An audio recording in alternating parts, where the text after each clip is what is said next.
कहता हूं कि 5 करोड़ ओबीसी को बौद्ध धर्म में क्यों नहीं लेके आना चाहिए, और इस बात को पूरे भारत में और महाराष्ट्र में सराहा गया, समझा गया और चर्चा की गई। और हम चाहते हैं कि आज इन सर से जानना चाहेंगे कि वह हिंदू धर्म का त्याग क्यों करना चाहते हैं और पूरे ओबीसी समाज के साथ बौद्ध धर्म का स्वीकार क्यों करना चाहते हैं। तो सर आइए, मैं आपका स्वागत करता हूँ। जय भीम, नमो बुद्धाय, जय 22 प्रतिज्ञा। सर, आपकी हर बातचीत में और भाषण में सुना ही आता है कि आपकी शादी में बड़ी आश्चर्यजनक बात हुई थी। तो शादी के घटना के बाबत आप विस्तारित में हमें बताएं। देखिए, शादी का तो अभी हमारे पास फोटो पड़ा हुआ है, मैं दिखाता हूँ आपको। ये देखिए, ये 1987 में। तो सर, इसमें आपने लिखा है कि हिंदू धर्म त्याग बिना ब्राह्मण शादी। हाँ। तो ये बिना हिंदू धर्म त्याग और बिना ब्राह्मण शादी, इसका अर्थ क्या है, कृपया समझाइए। सर, कैसा है कि मैं एक कट्टर हिंदू था और बचपन में मैं भगवे कपड़े पहनना, पूरे भारत के विभिन्न मंदिरों में घूमना, चारों वेद, 18 पुराण, उपनिषद, मनुस्मृति, याज्ञवल्क्य स्मृति, रामायण, वाल्मीकि रामायण, कंबा रामायण, आनंद रामायण, तुलसी रामायण, हिंदू धर्म के जितने भी ग्रंथ हैं, सारे ग्रंथों को मैंने अध्ययन करने के बाद में मुझे लगा कि ये वास्तव में इस देश का ये वेद नहीं है, ये भेद है। जो वेद की बातें, जो विद होता है, जो ज्ञान की बातें होती है, वो यहाँ भेद है, लोगों को बांटने की बातें हैं। और मैंने सारे धर्म ग्रंथों को मैंने पढ़ा, उसमें लगा कि मानवता का सबसे बड़ा कलंक है इस देश में। तो इसके बाद फिर मैंने एक प्रण किया कि मैं इस धर्म को त्याग के मैं बिना ब्राह्मण मेरी शादी मैं करूँगा, और ऐसे समय में शादी करूँगा कि ये हिंदू धर्म के अनुसार जो सबसे खराब दिन होगा, जिस दिन में, उस दिन में शादी करूंगा। और हमारे यहाँ का एक पंडित था, उससे मैं पूछा कि इस वर्ष का सबसे खराब दिन कौन है, तो उसने दिन कौन सा है, तो उन्होंने वो दिन बताया 23 जून, और उसी दिन मैंने शादी किया। तो सर, ये बड़ी आश्चर्यजनक और बड़ी क्रांतिकारी बात है कि आप बिना हिंदू धर्म के और बिना ब्राह्मण के 1987 में आपने शादी की। रियली मैं सभी की ओर से आपका स्वागत करता हूँ। सर, ये बताइए, आप बड़ी कठोरता के साथ कहते हैं कि हिंदू धर्म को त्यागना चाहिए, आप हिंदू धर्म को क्यों छोड़ना चाहते हैं? देखिए, हिंदू धर्म इस देश का सबसे कलंक, जिसको हम हीन धर्म है, सबसे कलंक है इस देश का। हिंदू कोई धर्म ही नहीं है, हिंदू कोई सभ्यता नहीं है, हिंदू कोई सिविलाइजेशन नहीं है, हिंदू कोई कल्चर नहीं है। आप एक किसी भी एक देव का नाम बताइए, जैसे कि बाबा साहब ने जो 22 प्रतिज्ञा अभियान दिया, जिस अभियान से आप जुड़े हुए हैं, बाबा साहब का प्रथम अभियान जो है, मैं ब्रह्मा विष्णु महेश को देव नहीं मानूंगा। क्यों नहीं मानूंगा? ब्रह्मा ने अपनी बेटी सरस्वती के साथ शादी किया, ब्रह्मा ने अपने पुत्र की पुत्री से विवाह किया, विष्णु ने बिंदा के साथ बलात्कार किया, शिव की पोजीशन शिव महापुराण में अलग ही है। पूरे सारे धर्म ग्रंथों को मैंने पढ़ने के बाद में मुझे लगा कि ये सबसे गंदा धर्म है, सबसे गंदा ग्रंथ है। और जब तक इस देश से ये ग्रंथ, बाबा साहब ने मनुस्मृति जलाई, मैं बोला इस देश में जब तक ये सारे धर्म ग्रंथों को नष्ट नहीं होता, तब तक ये देश जो है फिर से भारत की सोने की चिड़िया नहीं हो सकती। इसके लिए मैंने सारे धर्म ग्रंथों का अध्ययन के बाद में मुझे लगा सबसे इस देश को शस्त्रों ने, इस देश को विदेशी आक्रमणकारियों ने उतना नुकसान नहीं किया, इस देश को शस्त्रों ने, हथियारों ने उतना नुकसान नहीं किया जितना इस देश को शास्त्रों ने नुकसान किया। इस देश की जो किताबें हैं, जो ग्रंथ हैं, ये सबसे बड़ा नुकसान किया है। तो इसके ये सब अध्ययन के बाद में सबसे गंदी संस्कृति है, इसके लिए हमने भगवान बुद्ध के मार्ग को सबसे, दुनिया का सबसे अच्छा मार्ग है, ये हमने स्वीकारा। सर, अभी ये बताइए कि भारत के संस्कारों में और इतिहास में और अब भी जाति को मजबूत किया गया और पवित्र समझा गया, और इस जाति को मजबूत और पवित्र समझा गया, यह मनुष्य के विकास में सबसे बड़ा रोड़ा है, एक संकट है। इस जाति को मजबूत करने का काम, पवित्र बनाने का काम इन सभी धर्म ग्रंथों ने किया है और हिंदू धर्म में नहीं किया है, ऐसा आपको लगता है? बिल्कुल। ये देखिए, मैंने वेदों का मैंने अध्ययन किया, मैंने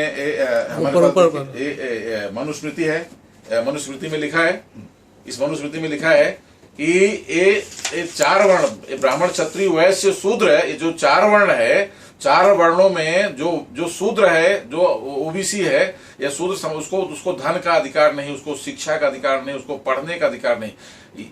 इवन ये परिस्थिति है इसमें कि ये मनुस्मृति, याज्ञवल्क्य स्मृति और वेदों में जो आया हुआ ज्ञान है कि अगर कोई एक शूद्र है या ओबीसी समाज है तो अपने बच्चों का नामकरण भी करने का अधिकार नहीं था। बच्चा आपका पैदा हुआ है, आप अपने बच्चे का नामकरण नहीं कर सकते हो, ये ग्रंथों में लिखा है। ये मैंने मनुस्मृति पढ़ा, याज्ञवल्क्य स्मृति पढ़ा, मैंने वेद पढ़ा, मुझे एक नफरत सी हो गई। फॉर एग्जाम्पल सर मैं आपको बता दूं, जैसे कि मैं समझता हूं कि हमारे उत्तर भारत की नहीं, पूरे देश की कहानी है कि जब हमारे यहाँ उत्तर भारत में अगर कोई ब्राह्मण वर्ण के घर में अगर कोई बच्चा पैदा हो गया तो उसका नामकरण सोमनाथ, मटुकनाथ, दीनानाथ, शिवनाथ, शंभुनाथ, बिहारीनाथ, नाथ है। नाथ का मतलब मालक। और अगर कोई अगर क्षत्रिय वर्ण अगर पैदा हो गया और महाराज के पास गया, बोले महाराज हमारे बच्चे का नामकरण करो, तो उसका पृथ्वीपाल, भूपाल, दिक्पाल, सूर्य बहादुर, रवि बहादुर, चंद्र बहादुर, बहादुर, वीर जैसा। और उसी के पास अगर कोई वैश्य वर्ण का गया, बोला महाराज हमारे घर में बच्चा पैदा हो गया, आप उसका नामकरण करो, तो वही ब्राह्मण फिर उसका राम वरण, राम करण, रामचरण, राम लोचन, राम पदार्थ, यानी उधर वो रामनाथ, शिवनाथ, शंभुनाथ, भोलानाथ, शिवनाथ, यहाँ राम वरण, रामचरण, राम लोचन, मोतीलाल, मैकूलाल, बिहारी लाल, ए वैश्य वर्ण का। और अगर कोई शूद्र वर्ण गया, उसी ब्राह्मण के पास वही ब्राह्मण, वही तिथि, वही मिति, वही पत्रा, वही समय, वही धरती, वही आकाश। तो वो जो ब्राह्मण था, अगर कोई शूद्र गया नामकरण के लिए तो बोले घुरा हुआ, कतोर हुआ, टेंगर हुआ, मेंगर हुआ, चेंगर हुआ, धिंगर हुआ, महाराष्ट्र में भी उंदरिया, धुंडरिया, टेंगया। तो इस तरह से ये मनुस्मृति या ये वेदों में इन्होंने इस जाति व्यवस्था को इतना एकदम बांट दिया कि ये जिसकी वजह से ये देश जो है हजारों हजार साल तक जो है गुलाम रहा। मैंने पूरे मैंने धर्म ग्रंथों का अध्ययन करने के बाद में मैंने सारे इतिहासों का मैंने अध्ययन किया, इतिहास और पौराणिक पुस्तकों का मैंने अध्ययन किया, तो मुझे ये लगा कि ये जो है सबसे बड़ा वादक जो है ये वर्ण व्यवस्था, जात व्यवस्था है। और वर्ण व्यवस्था, जात व्यवस्था की जो उत्पत्ति है, चाहे वेद हो, चाहे मनुस्मृति हो, चाहे पुराण हो, रामायण हो, महाभारत हो, ये सबसे बड़ा ये जो है इस देश का विकास में वादक है, रोड़ा है। इसको समूल नष्ट करना चाहिए। सर आपने बड़ी अच्छी बात की, लेकिन हमें कई बार सुनने को मिलता है और कई पढ़ने को मिलता है कि हिंदू धर्म की शाखा बौद्ध धर्म है, तो क्या आप इससे सहमत है? बिल्कुल नहीं, एकदम गलत बातें हैं सर। मैं आपको आपके इस देश में, मैं आपके माध्यम से मैं इस देश को बताना चाहता हूं कि ये जो भगवान बुद्ध का धर्म है ये श्रमण संस्कृति है। और जो हिंदू धर्म जिसको आप कहते हैं हीन धर्म है, हीन धर्म है, वह जो है वो वैदिक धर्म है, वो वैदिक संस्कृति है। वैदिक संस्कृति और श्रमण संस्कृति में फर्क है। और जो वैदिक संस्कृति वो बाहर से आई हुई संस्कृति है। जो आर्यन लोग आए अपने हाथ से, उन्होंने तमाम इस संस्कृति को लाया, कल्चर को बाहर से लाया। और आर्य का जो कल्चर है, आर्य के कल्चर के पहले इस देश में मोहनजोदड़ो सिविलाइजेशन है जो श्रमण संस्कृति पे था। अब हमारी इस संस्कृति को आप भूल गए। आप देखिए यहाँ पे श्रमण संस्कृति जो है वैदिक संस्कृति से पहले का था, तो बिल्कुल यह गलत बात है। हमारे इस देश में श्रमण संस्कृति थी।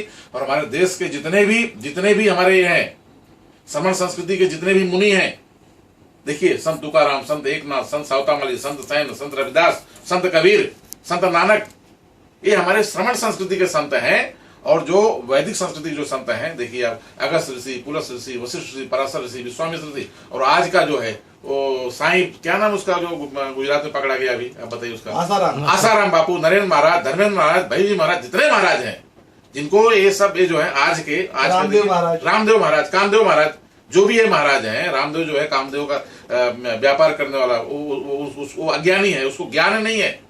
रामदेव ओबीसी समाज का है लेकिन उसको ज्ञान नहीं है।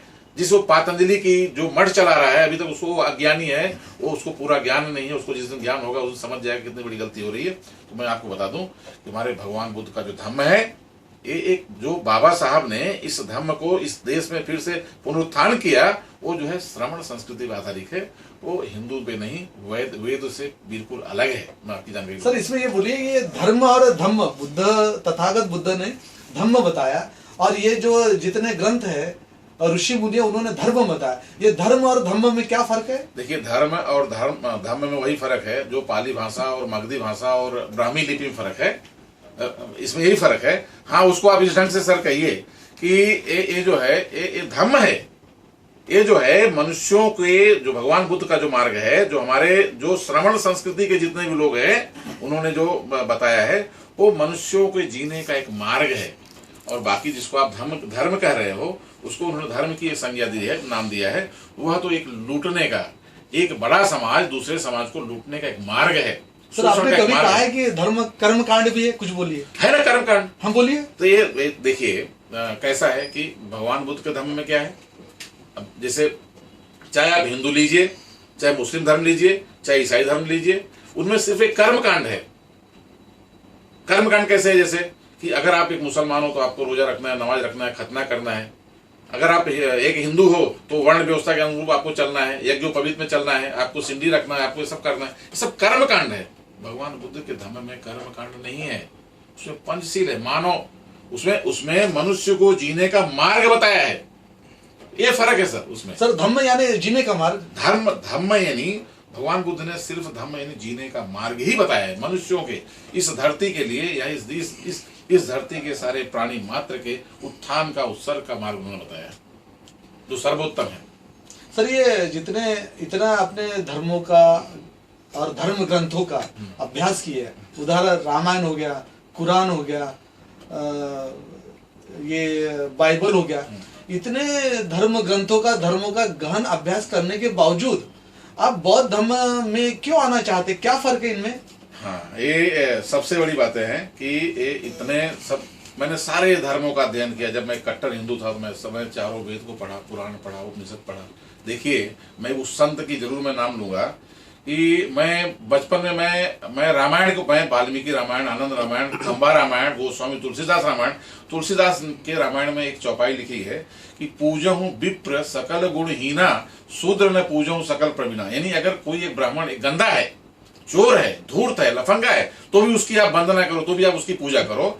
अगर कोई एक शूद्र खूब बहुत बड़ा विद्वान है, डॉक्टर बाबा साहब अम्बेडकर जैसा विद्वान है, तो भी आप उसकी आप वंदना मत करो, उसको आप कोई रिस्पेक्ट मत दो। बोला ये क्या है, पूजहु विप्र सकल गुणहीना, शूद्र न पूजहु सकल प्रवीणा।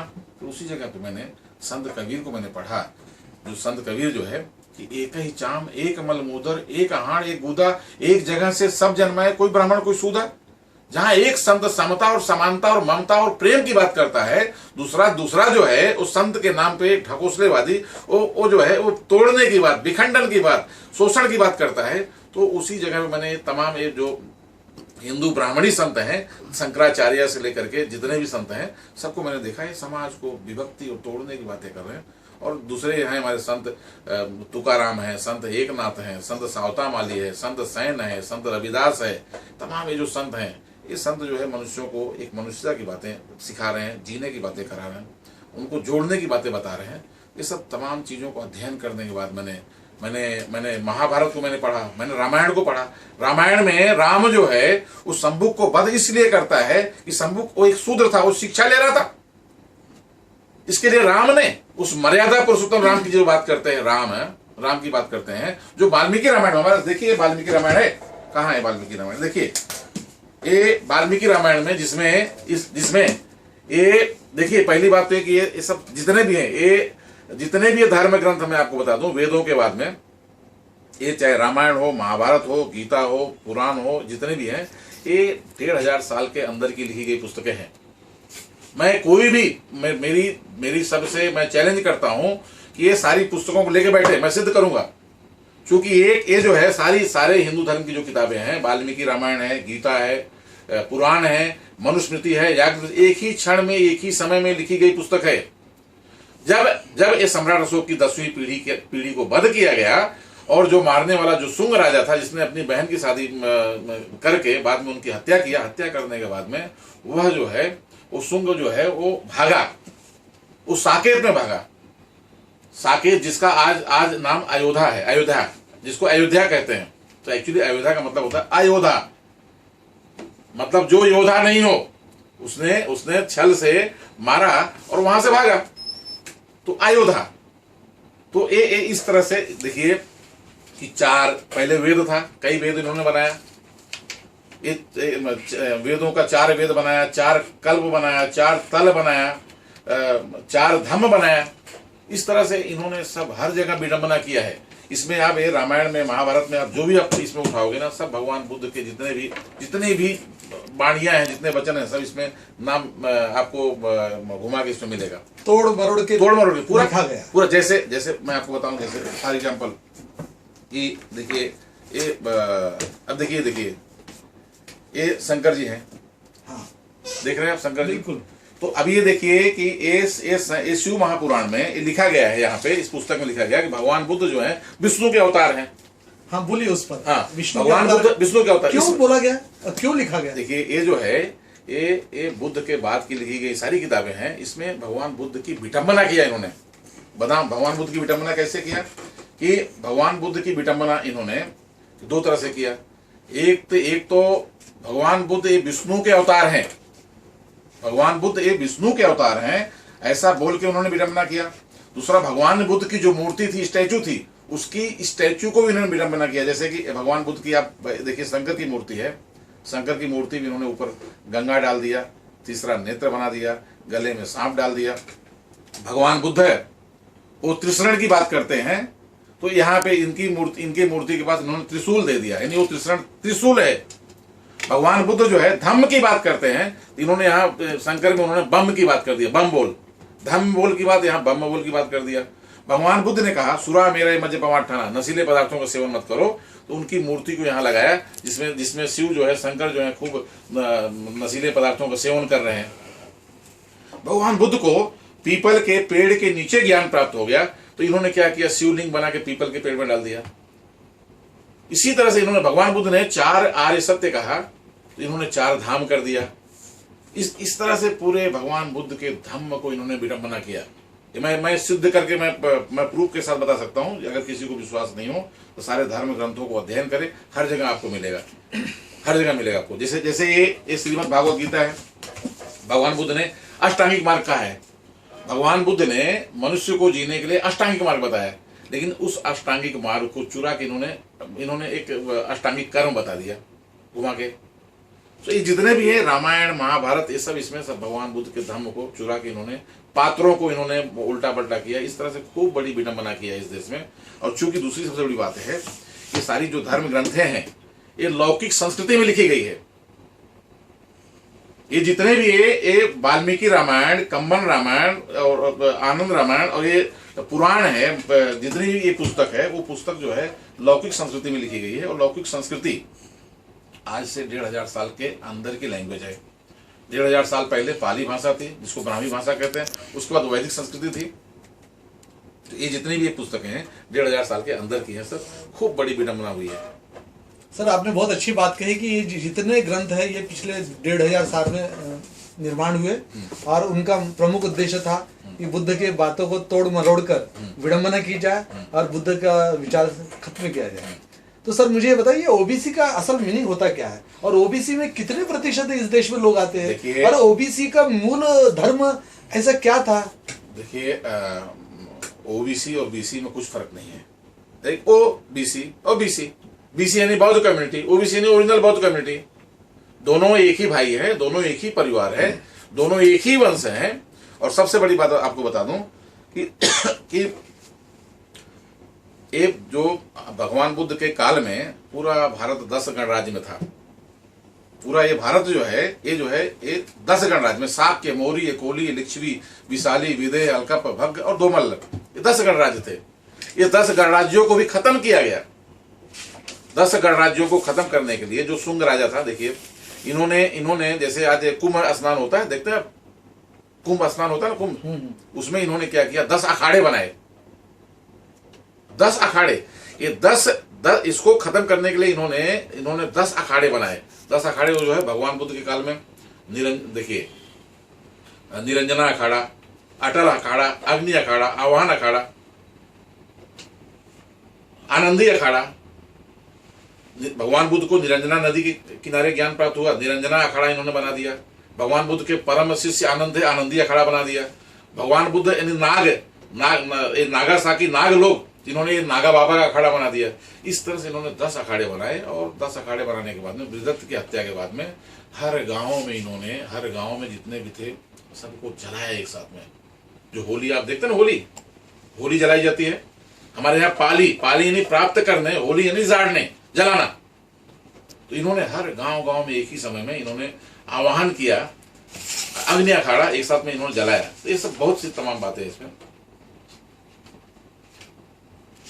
तो सर ये आपने जो बात कर रहे हैं कि बौद्ध धर्म में जो ओबीसी पूरे भारत को में लाने के लिए आप कैसे तैयारी कर रहे हैं? हाँ, आपका प्रिपरेशन क्या है? हाँ, ये मैंने ये बातें, और कितने ओबीसी को आप लाने का प्रण कर रहे हैं? देखिए, मैंने ये बातें हमारे बाबा साहब से हमने सीखी, बाबा साहब का हमने अध्ययन किया। कुछ बातें हमने हिटलर से भी हमने सीखा और कुछ बातें हमने भगवान बुद्ध के धर्म से हमने ग्रहण किया। तो सबसे पहले चूंकि जाति व्यवस्था इतनी यहाँ पे एकदम इतनी ज़्यादा है कि मैंने उसी जाति व्यवस्था का आधार लेकर के मैंने मेरे धर्म के काम की शुरुआत किया। क्योंकि मैं जिस जाति से हूँ, मैं एक ओबीसी समाज से हूँ। संपूर्ण भारत में हमारी जो जाति है कम से कम 15 से 18 कोटि समाज है। तो पहले मैंने मेरे घर को, परिवार को, हमारे नाते हित रिश्तेदारों से हमने शुरुआत किया। और हमारी पूरे भारत में जो हमारी जाति है, मौर्य, शाक्य, सैनी, माली, काची, काचिया पटेल, लेवा पटेल, महाराष्ट्र में माली है, बंगाल में है, हल्दर है, आसाम में सैकिया है, नेपाल में है। तो इस तरह से हमारी जो जाति कम से कम 15 से 18 कोटि जो ओबीसी समाज है आज जो है वो सब धर्मांतरण के पूरे एकदम दहलीज पे खड़े हुए हैं। और जहां आपने 5 कोटि की बातें की है, आप हमारे साथ चलिए तो मैं आपको एक एक गांव में दिखाऊंगा। आप ओबीसी समाज को आप टोटल कर लीजिए, जो कम से कम 1 कोटि लोग धर्मांतरण कर चुके हैं। जो बोधगया में जो बम विस्फोट हुआ है क्या है, उसी की प्रतिक्रिया है। और देखिए, तिब्बत के दलाई लामा आए थे, क्योंकि बाबा साहब ने भी उनके ऊपर कोई कमेंट नहीं किया, शांत रहे। मैं भी शांत रहता हूं। लेकिन उन्होंने कुंभ मेले में कहा था कि भारत के हिंदू समाज को धर्मांतरण की आवश्यकता नहीं है, हिंदू धर्म से बौद्ध धर्म में आने की आवश्यकता नहीं है। ये पेपर में उन्होंने उस वक्त स्टेटमेंट दिया था। मुझे बड़ा दुख है, मुझे बड़ा दुख है। मैं उनके ऊपर कमेंट नहीं करता हूँ, मैं उनके चीवर को वंदन करता हूँ। लेकिन इस तरह से तमाम आज भी ऐसे लोग हैं जो हमारी इस मूवमेंट को बहुत बड़ा नुकसान हो रहा है। तो हमारा जो सर आपने जो प्रश्न किया, हमारा पूरा समाज आज धर्मांतरण की तैयारी कर रहा है। आप तैयारी कैसे कर रहे हैं सर? आप पूरे भारत में जो ओबीसी 18 से 20 करोड़ का जो हमारा ओबीसी समाज है, हाँ, उसको बौद्ध धर्म में लाने के लिए आप कैसी तैयारी कर रहे हैं? आपका कहाँ का काम शुरू है? हाँ, उसके लिए हमने क्या किया कि सबसे पहले हमारे जैसे हजारों हजार कार्यकर्ता को हमने तैयार किया। आज देखिए, आज जो स्थिति है कि 16 राज्यों में हम लोगों का वर्क चालू है। पंजाब में है, राजस्थान में है, गुजरात में है, बिहार में है, उत्तर प्रदेश में है, बंगाल में है। हर जगह आपको मैं दिखाऊंगा, हमारे कार्यक्रम चल रहे हैं। हमारे जैसे हजारों कार्यकर्ता सब तैयार हो गए हैं। और हमने क्या किया कि चूंकि मैं अकेला, यह जो है अकेला आदमी कुछ नहीं कर सकता। इसके लिए हमने हजारों ओम प्रकाश मौर्य हमारे इस भारत में हमने तैयार कर दिया है। तो वो हर जगह, हर राज्य में काम कर रहे हैं। 14 अक्टूबर 2017 को हमारा एक टारगेट है कि 14 अक्टूबर 2017 को पूरे भारत के हर कैपिटल पे, हर राज्य में, हर गांव में, हर जनपद में, हर राज्य में, हर जिले में, हर तहसील में जहां भी होगा हमारा ओबीसी समाज, वो निकलेगा। वो सफेद वस्त्र पहन के निकले और हमारा जो बीसी समाज है, वो जो बौद्ध कम्युनिटी है, उनको दीक्षा दे। वो अभी इस तरह से पूरे भारत में, जैसे लखनऊ में गया, मेन है, पटना में है, मुंबई में है, हर राज्यों में जहां अगर जो मुमकिन नहीं है तो उस गांव का वह 5 आदमी, 10 आदमी, 20 आदमी ओबीसी समाज अपने गांव के बाहर बगीचे में आवे और वहां का बीसी समाज से दीक्षा ले। तो इस तरह से हमारा जब 5 कोटि पूरे भारत में एक साथ निकलेगा और 5 कोटि हमारा बीसी समाज, बौद्ध कम्युनिटी समाज दीक्षा देगा, तो पूरा भारत एक धर्ममय हो जाएगा, बौद्ध में हो जाएगा। जहां 10 कोटि का आह्वान एक साथ होगा। बहुत आसान है, बहुत ईजी है, कोई बड़ी बात नहीं इसमें। सर, हम देख रहे हैं कि मानवता को, भारत के लोगों को और ओबीसी समाज को और सभी को कई रोग लगे। उस रोग में से एक भय का रोग है, भाग्य का रोग है, और उसमें पूजा पाठ का, याचना, प्रार्थना, पूजा पाठ, भाग्य, नसीब और स्वर्ग, नरक, प्रारब्ध, कर्म विपाक, ये सब रोग लगे सर। और ये रोग जो है, ये बौद्ध धर्म की दीक्षा लेने से क्या इन रोगों से और इन संकट से, इन जहर से मुक्ति हो जाएगी? देखिए, बहुत अच्छा आपने सवाल किया। ये सारे प्रश्नों का इस देश में अनाचार, दुराचार, व्यभिचार, बलात्कार, कुपोषण, ये सारे सारे इसका एक ही उत्तर है धम्म। मैं आपको बताऊं कि आप भाग्य, आत्मा, देव, नसीब, ईश्वर, ये जो आप बातें कह रहे हैं तो सिर्फ इस देश की बात नहीं है। ये जहां पे भाग्य, आत्मा, देव, नसीब है, स्वर्ग है, नरक है, ये हर जगह यही पोजीशन है। हिंदुस्तान, पाकिस्तान, अफगानिस्तान, कजाकिस्तान, इराकिस्तान, तुर्किस्तान, अरबिस्तान, बलूचिस्तान, जितने भी तान देश हैं, अब देखिए वहां जन्नत जहन्नम की बात है सर। हाँ बोलिए बोलिए। हाँ, जन्नत जहन्नम की बात है, स्वर्ग नरक की बात है, हेल हेवन की बातें हैं। तो जितने भी तान देश हैं उनकी बहुत ही खराब परिस्थिति है, चाहे उसमें हिंदुस्तान हो, चाहे पाकिस्तान हो, चाहे अफगानिस्तान हो, चाहे कजाकिस्तान हो। तो हर जगह ये तान देशों में ये भाग्य, आत्मा, दैव, नसीब, ये जो है एकदम उग्र रूप है, जिसकी वजह से आज इस देश में एक भी खोज नहीं हुआ है, एक भी वैज्ञानिक खोज। ट्रेन है, ट्राम है, बस है, मोटर है, हवाई जहाज है, मोबाइल है, आपके शूटिंग का कैमरा है, जो टीवी पे आप देख रहे हैं, सीडी है, मोबाइल है, एक भी खोज इस देश का है क्या? आप बता सकते हैं कि हिंदुस्तान, पाकिस्तान, अफगानिस्तान का एक भी खोज है? क्यों खोज नहीं हुआ इस देश में? क्योंकि इस देश में भाग्य, आत्मा, दैव, नसीब की जो बातें किया तो वो उसके अलावा वो उससे ऊपर नहीं सोच सकते थे। और उन देशों में से चीन है, जापान है, थाईलैंड है, कोरिया है, जो जहां भाग्य, आत्मा, दैव, नसीब की बातें नहीं करते हैं, वो देशों ने इस विश्व में तमाम मानव उपयोगी चीजों को उन्होंने खोजा है। चाहे आप हालैंड, पोलैंड, इंग्लैंड, स्विट्जरलैंड, उनका भी आप ले लीजिए, जितने भी वैज्ञानिक खोज किए हैं वो भाग्य, आत्मा, दैव, नसीब के अस्तित्व को उन्होंने नहीं माना है, तो उन्होंने खोजा है। सर ये आत्मा हर धर्म में है क्या? बिल्कुल नहीं। देखिए, आपने हर धर्म की बातें किया, मैं समझता हूं कि आपकी थोड़े में मैं आपको बता दूं कि भगवान बुद्ध का जो मार्ग है वो सबसे हटके है। जो हिंदू धर्म है, जो ईसाई धर्म है, जो इस्लाम धर्म है, ये तीनों धर्म का जो मेन ये है, इनका जो बेसिक प्रिंसिपल एक ही है। पता नहीं क्यों हिंदू और मुसलमान झगड़े करते हैं, और हिंदू और मुसलमान का धर्म एक ही है। मेरे पास देखिए ये बाइबल है, एक कुरान शरीफ है, मजीद है, कुरान भी हमारे पास है, ये तौरेत, ज़बूर, इंजिल, सारी किताबें हमारे पास पढ़ी हुई। सारी किताबों को मैंने पढ़ा ना, तो उस पढ़ने के बाद में मुझे लगा कि हिंदू धर्म, इस्लाम धर्म और ईसाई धर्म एक ही है, इनका बेसिक प्रिंसिपल एक है। भगवान बुद्ध का मार्ग अलग है। मैं ये बताने में मैं किसी को मैं अपमानित नहीं करना चाहता हूँ, किसी की भावना को मैं ठेस नहीं पहुंचाना चाहता हूँ, चूंकि ये जो है सत्यम ब्रूयात प्रियम ब्रूयात ना ब्रूयात सत्यम प्रियम। कभी कभी ऐसा होता है कि कुछ सत्य जो है वो नहीं बोलना चाहिए, लेकिन चूंकि आज आप एक प्रश्न पहले पूछे थे कि आप बहुत कठोर बातें करते हैं, हर जगह बहुत कड़क ढंग से बोलते हैं। देखिए, अगर ऑपरेशन थिएटर में आप अगर ट्रीटमेंट के लिए, इलाज के लिए अगर आप जाते हो, अगर डॉक्टर आपसे, अगर आपके शरीर से अगर वो कठोरता नहीं करेगा तो आपको ऑपरेट नहीं कर पाएगा। तो वो भगवान बुद्ध के काल में भी उन्होंने, उनके समय में भी लोगों ने पत्थर मारे हैं, ये किए हैं, तो इसके लिए मुझे कठोर ढंग से बोलना पड़ता है। तो आपके कहने के मुताबिक सर मेरा छोटा सा प्रश्न इसमें ये था कि क्या हर धर्म में आत्मा जो है उसको मानी गई और कैसे मानी गई? देखिए, आपका जो है उसको मैं ब्रीफ में मैं बता दूं कि भगवान बुद्ध का धर्म अलग है, बाकी सब एक है। जैसे फॉर एग्जांपल मैं आपको उदाहरण देता हूँ, हिंदू धर्म में मनुष्य की उत्पत्ति मनु और श्रद्धा से हुई है। इस्लाम में मनुष्य की उत्पत्ति बाबा आदम और माई हव्वा से हुआ है। ईसाई में मनुष्य की उत्पत्ति आदम और ईव से हुआ है। हिंदू धर्म में स्वर्ग नरक का कंसेप्ट है आपको। इस्लाम में जन्नत और जहन्नम का कंसेप्ट है। ईसाई में हेल और ह्यूमन का कंसेप्ट है। भगवान बुद्ध के धर्म में स्वर्ग नरक का कंसेप्ट नहीं है। हिंदू धर्म में पुनर्जन्म का है। इस्लाम में भी पुनर्जन्म है। लोग विरोध करते हैं, नहीं हमारे कुरान शरीफ कहीं भी पुनर्जन्म नहीं है। लेकिन देखिए, कयामत होगी, सारे मुर्दे जी उठेंगे, उनके कर्मों से उनको हिसाब देना पड़ेगा, उनके कर्मों के हिसाब से उनको जन्नत और जहन्नम में जाना पड़ेगा। तो इसका मतलब रिवर्स सिस्टम है, इसका मतलब पुनर्जन्म है।